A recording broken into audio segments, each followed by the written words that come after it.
You are listening to The First Lady of Three Rivers Ranch, a Three Rivers Ranch romance, Book 17, written by Liz Isaacson, narrated by Becky Doughty. Chapter 1. The possibilities had never been so wide open for Heidi Duffin. Though she needed a job, and quickly, she had 4 applications out, only 1 year remaining until she earned her bachelor's degree in baking and pastry arts, and a whole summer to enjoy herself. Why are we driving out here again?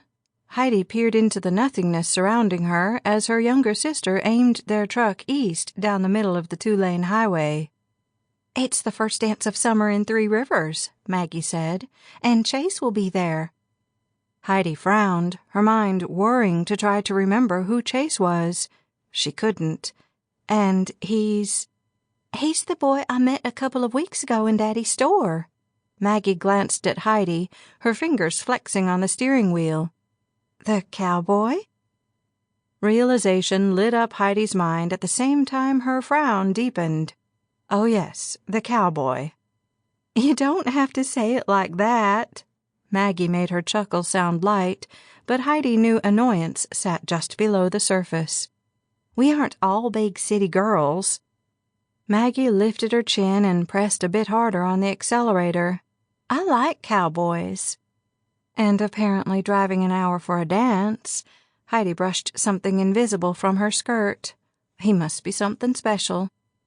Maggie giggled, and Heidi was reminded of the 3-year difference in their ages. He is.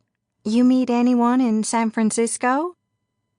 Heidi had been grilled by her mother and her grandmother, and then each of her mother's 3 sisters, as if she needed to find a handsome chef before she finished her own journey through culinary school, as if that was the only way to have value as a woman, even though it was 1986 and lots of women were joining the workforce these days. And there had been Weston. She shook her head, dislodging the dark eyes that always seemed so angry, and said, "No, I'm too busy baking to be dating." "Oh, come on, Heidi. Surely you don't bake all day and all night." She sighed. "No, but some days it feels like it."